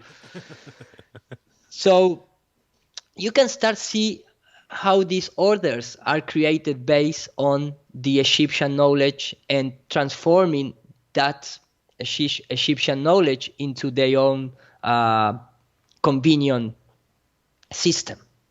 That is how I like to see. So this guy also proposed that the Earth has a nucleus, a molten rocks in the middle. And this was the first guy. So why they never teach you this in school or in the university when they talk about the nucleus of the Earth? Right. They want you to think that they've sent down probes and have dug down to 4,000 miles or something, when that's not even close to being true. Exactly. Athanasius Kirchner, sorry for the pronunciation, Kircheri, Mundus Subterraneus. This guy was one of the first in our society to promote this. And you can see the spherical Earth, the volcans, having the veins into some of the deposit of fire, and that deposit connects to a big deposit of fire. And you have here the Coriolis effects, based on the angels that are blowing away the wind. And here you can see the same thing, the concept of the Coriolis effects blowing by these guys. This is the Coriolis effects. It's more believable than the stuff we're told now. So I believe that, yeah. And here you can see, the angels contemplating via telescope, trying to penetrate the clouds. Because in this picture there is a lot of symbolic things, and here you can see the sun with the own rays, the own light, the moon with the own light, the shadow maybe come from this object in the middle, which represent the Polaris, and these wings and the snake represent the Aurora Borealis, the green serpent in the sky moving, bringing on the knowledge, the divine energy. And here you can see like another sun emitting rays, which is the Jesuit symbology of the sun that we have in our flag, for example, in Argentina. And this is like another energy and another concept different to the sun and the moon. And of course, the Earth, in this case, is a sphere, but is hanging on the change in the middle where the Polaris is, aligned or passing over, or wherever you want to see it. It's really tricky to interpret because we are not Jesuit. So, but if you start looking into the time and you start see what symbols are putting the winds and the serpent and the you're gonna realize that, for me at least, this represent the aurora borealis, the Polaris, the moon, the sun, and the shadow, maybe cast by an object in the middle. I just dropping on the table. I am not saying that this is the cause of the shadow in the moon and things like that. But, it's just there in this picture. And of course, like I mentioned before, this was the guy who present us at that time the idea of the nucleus of the spherical Earth, which nobody proved. Everybody knows the super deep collar hole and how the humans in our modern days can reach more than 12 kilometers via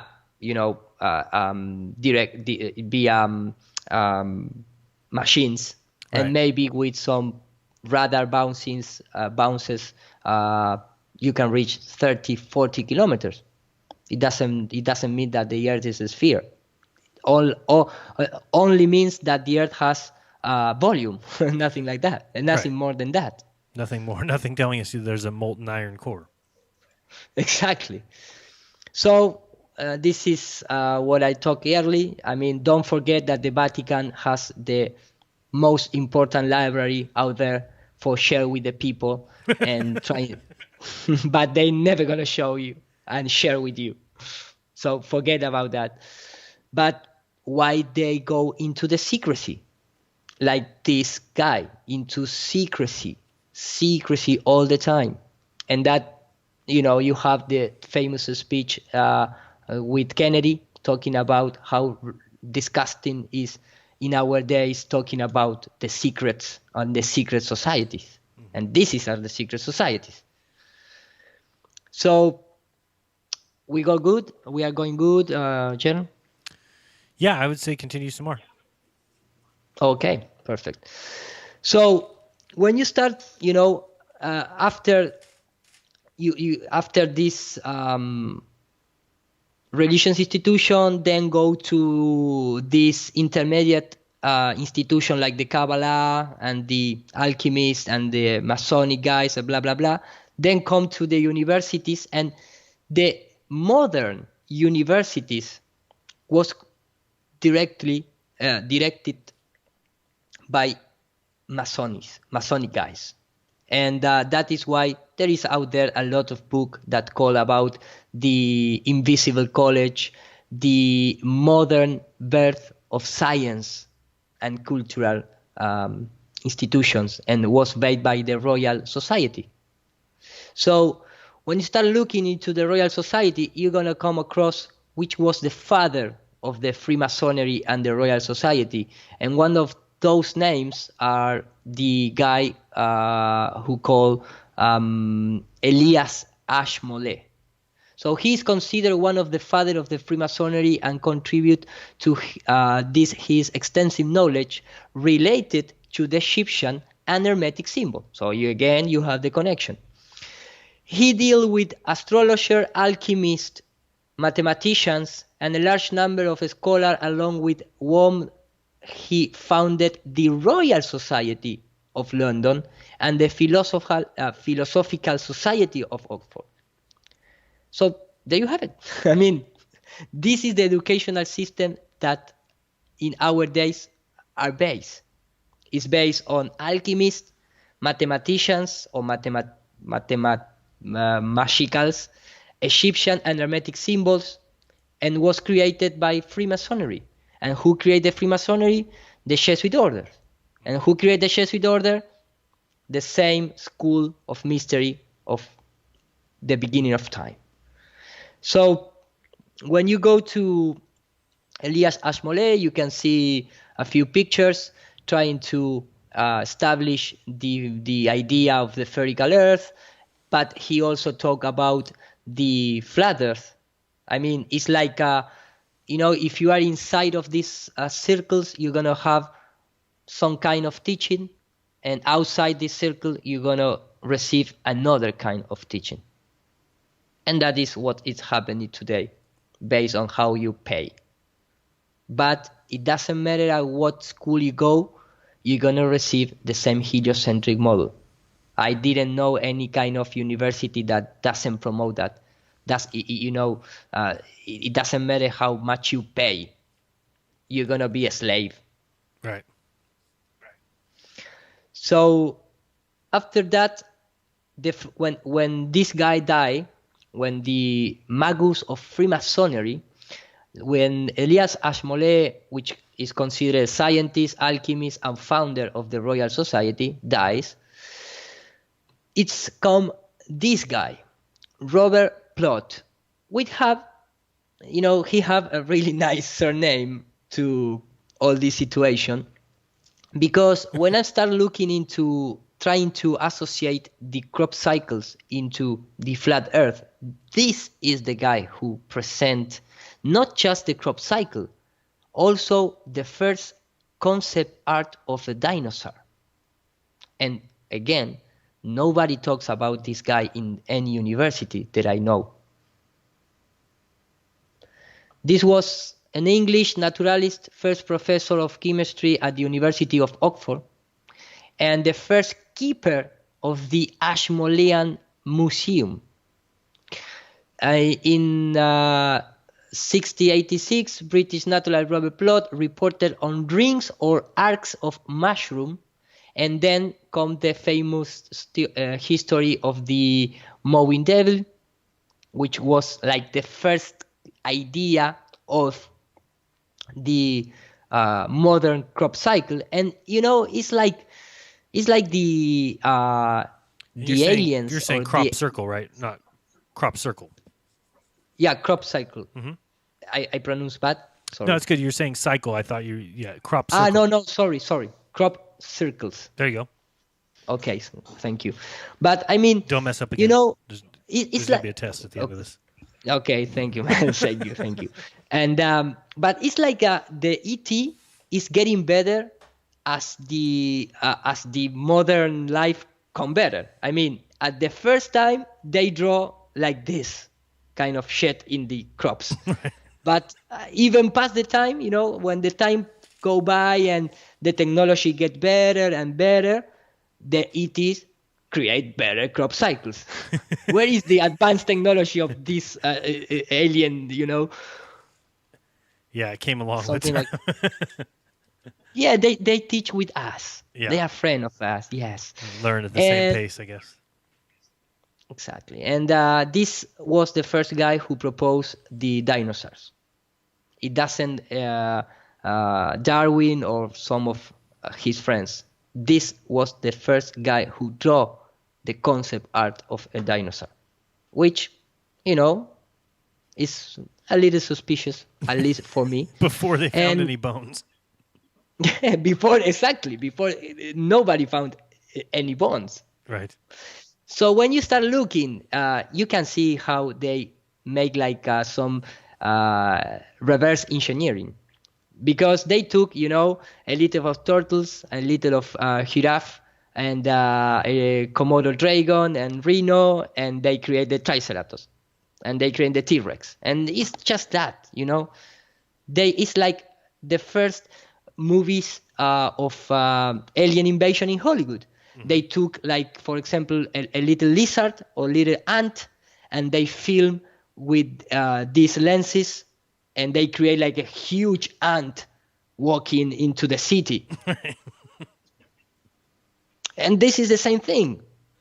They took these concepts in their real nature, and they transform in this big, supposedly, dinosaur out there based on the necessity asking for Darwin. Because the first idea for the modern age that we need to find some dinosaur bones was via Darwin. But for me, at least, here you can start see how long they took to planning all this maybe ending with the fake alien invasion. Because I remember Bill Cooper talking about that the first time he listened talking about faking an alien invasion was in 1894 in Japan. Not in our modern age. It was 2 centuries ago.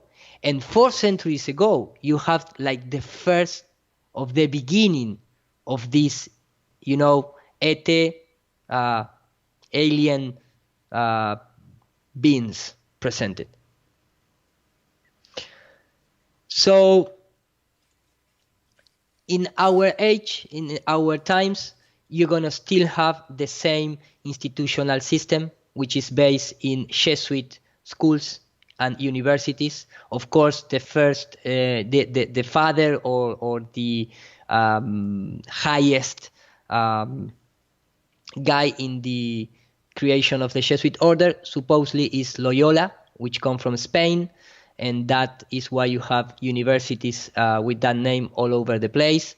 You have the symbols, in the institutional religious education. Doesn't matter is from the business society or a scientist society or from Argentina or from United States or whatever.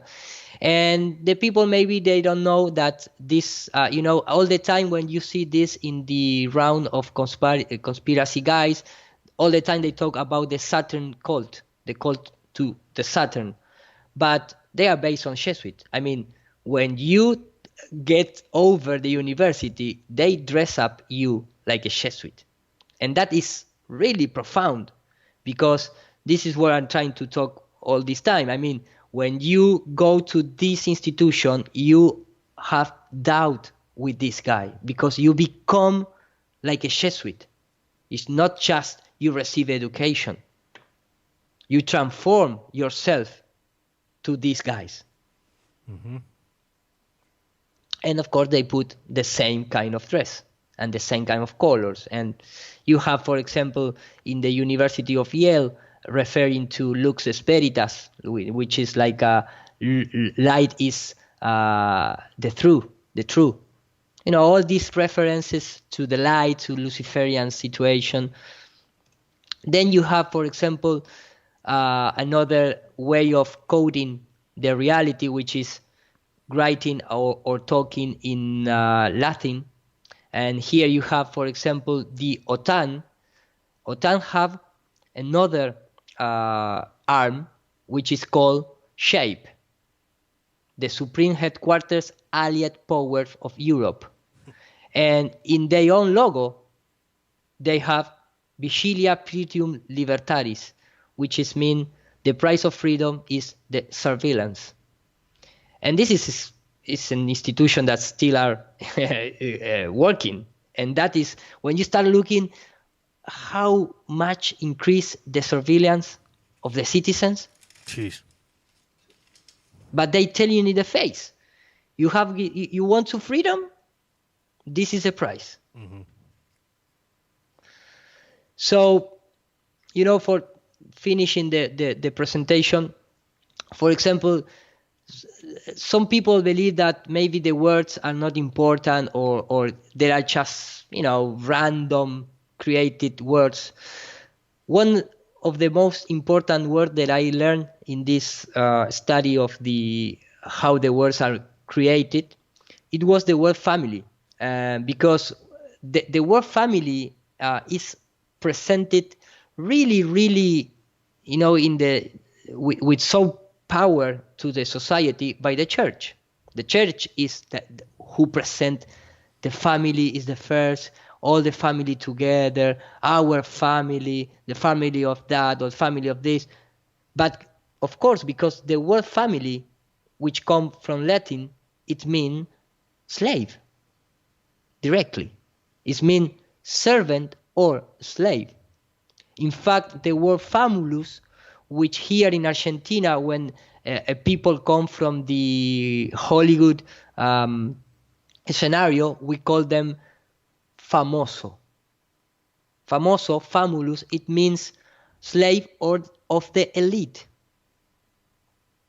So you have the family, which represent the group of a slave, and then you have the famulus, which represent the slave of the elite. It's like when you go back in time to the Roman Colosseum, and you have that guy which was a famulus fighting, for entertaining the people. Well, that same symbology is our, musicians or actors in Hollywood. So you must be understand, or the people out there must be understand that one of the original language was the Sumerian and pre-Sumerian language, and then start to come in all this, updating of the language. In fact, the Hebrew people, they still remain with more pure language than we used to use, because our Anglo-Saxon and Spanish language, it comes from Greek and Latin, but we have like the worst software for talking, Mm-hmm. The most, and for me, this is really hard but you can see all the time, for example, when you talk about, I believe this is, when you talk about life, you're talking about evil. Mm-hmm. When you talk about my son, it's literally my son. It's, when you're talking about, I can't recall everything, but I mean, you have so many words in English and Spanish that refer to the reverse of supposedly means, which is, something that you can start understand following these breadcrumbs. Of course, this is the famous, all the puppets of the elite are famous, be part of a family, be part of a slavery system. And why we have so many trouble to understand that? Because we don't receive the same educational system that maybe the family member or the lineage, the bloodlines members of these elites have. And I'm talking about even in the universities, they don't receive this kind of educational system, which is the trivium and quadrivium system, which is, they tell you in the face, is cultivated by free men and opposed to the servile art, typical of the servant or slave. So we receive all the time systems based on slavery, not based on freedom. It doesn't matter which school you go. It's the same thing. And I see that quote you have there in the corner that millionaires don't use astrology, but billionaires do, which is so true. And I've told people before, having the bookstore and the most expensive PDF book that I've ever seen, and I've never been able to get a hold of it, is doing the stock market by the stars. And it's like to get this, it's a PDF, a book, you think you'd be able to get it for free or maybe $50, $100. Go to Amazon and you'll see the book I'm talking about for $8,000. It's a PDF. $8,000, and it's just simply how to play the stock market by the stars.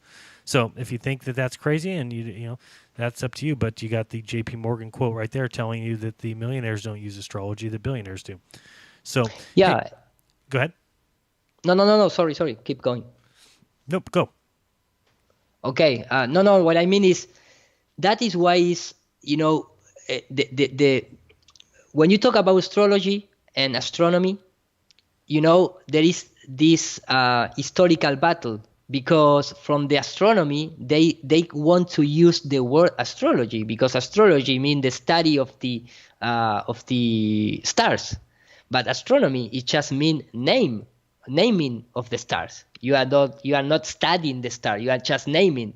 And in fact, the church has a unique divisions made by women's sisters to counting the stars. That was the work that the church gave to the women to participate into the the study of the heavens. Just counting the points. You are not able to do anything else. Amazing. But when you start looking into the astrology, you understand that if the Earth is flat and all those lights, even the planets, are close, they have influence on us. Like you have influence from the lamp to your side. So, and that is not only have influence in our, in ourselves. It has influence in all the system, in all the plants, the earth, the water, whatever.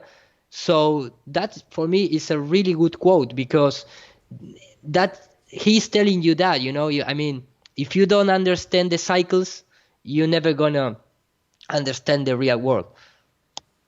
And you can apply that whatever you want, to business or to spiritual guide or whatever. Hey, Iru, can you mark this spot right here? Because I think that I was trying to keep my videos at least a little bit shorter. We're at 2 hours right now. Okay. So if you stop right here. I finish here. I finish in these 3 slides. Okay. Do you want to do the rest of it, though? Because I'm free the rest of the week if you want to come. Oh, I have my show Raw on tomorrow, but maybe Tuesday or Wednesday or. Yeah, I will like, because something that really like of this presentation is to share with the people until this slide here, that is going to connect with the presentation in the Denver. But in Denver, I only have 50 minutes. So it's a way to share this presentation. So if you want to, I finish right here. I only left these 3 slides before entering the geometrics. Okay, perfect. So this kind of school system, you're gonna see really understanding and teaching via the modern occultist guide, like Aleister Crowley, for example. And that is the gematria. This is the code that the elite used to communicate himself without the masses notice. And if you start following who create or who participate in the creation of the NASA institution, like Chuck Parson, which was a disciple of Aleister Crowley. And Aleister Crowley was a disciple, or he studied the Madame Blavatsky or Albert Pike. So you can start see the connection all the time until our present days with the symbols of Jesuit order and Jewish order. In fact, even I don't know if you guys have it on United States, but here we have a game when you are old, a game which is the square magic, but not with numbers. You just make cross and circles. And if you arrange 3 circles or 3 cross together, you won the win. Right. But tic-tac-toe, it's called here. Okay. But, all that kind of things, it come from these antique methods. All the time. You have present in a lot of games you do when you are young, is based, believe me or not, on heliocentric system. All the time. So in the antique times, the Masonic has this code to communicate himself. It's like ASCII code in computer, or it's like a crypto language to communicate himself.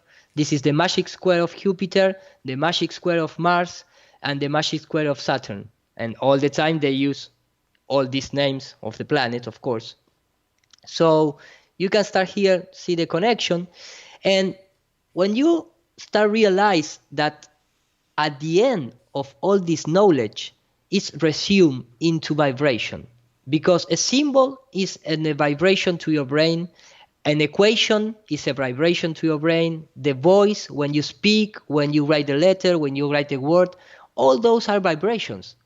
It's not just like the vibration is something that, because you drop a rock on the water or you blow the wind in the air or whatever. The brain generates vibration waves. So for me, the concept of if you want to find the secret of the universe, things in terms of energy, frequency, and vibration, it's not just trying to understand the optical things that you can see and measure. Vibration is also this concept that I show. And that is my opinion, of course, right? But I mean, who's going to put into a doubt that when you speak, you make vibrations? Right. Or when you see a symbol, it's interpreting an image in your brain. Right. And for your brain works, it needs to vibrate and have energy and have a frequency. And what gives you the frequency of your brain is your heart. Because the brain is too easy to trick. But the heart, it's a little different. That is why the concept in our modern age is like put into a pedestal the brain. The brain is the most important thing. When you die the brain, you become in the state of vegetarian. I don't know which is the name, but I mean, if you die the brain, you still are alive until your heart stops. If your heart stops, you disintegrate yourself. So for me, it's more important the heart than the brain. Of course, you need both, but if you die your brain, you still have astral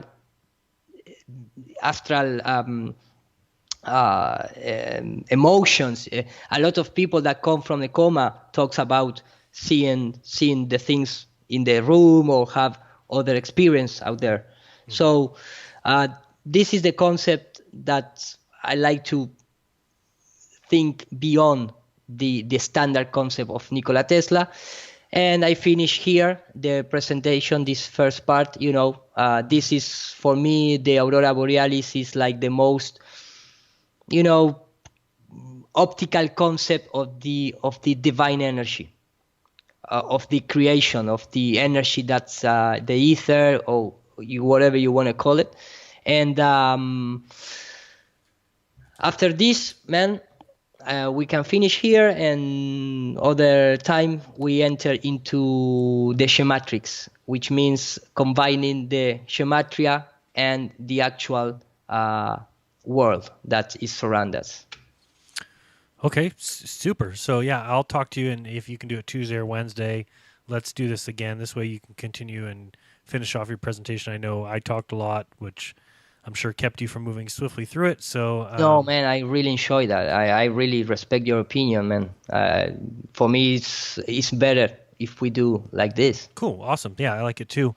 Okay, great. So thanks to Iru. I wanted to say thank you to the mods. I really appreciate it. You guys are the best. And thanks to everyone for joining me tonight. I appreciate it, obviously, as always. And check the description for links to Iru's website and his channel. Subscribe to him, please. And subscribe to Globebusters so you can hear us both. That's every Sunday at noon Pacific time. Or you can come to Denver on November 15th and 16th, and you will get to meet us both. That's at the International Flat Earth Conference. You can get your tickets at Flat Earth 2018, or I'm sorry, at fe2018.com. And we'll play this for you one more time. Are you ready? Because we're taking it to the next level. The world is waking up. Join us in Denver this November for the Flat Earth International Conference 2018. Tickets are now available at fe2018.com. FEIC USA Edition. Bigger, better, higher, and still as flat as ever. I don't know how they knew I'd be higher, but they may have got that right.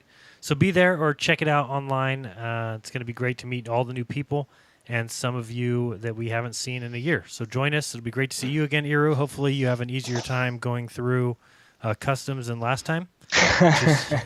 Thank you, man. Just If not, I make you call. Okay, yeah, give me a call. I'll talk to the cops. I'll get you free. So, yeah, and if you want to join the coolest group on the internet, you just need to head over to patreon.com/Jeranism. That's to become a patron. And thank you to all my patrons. You guys are awesome.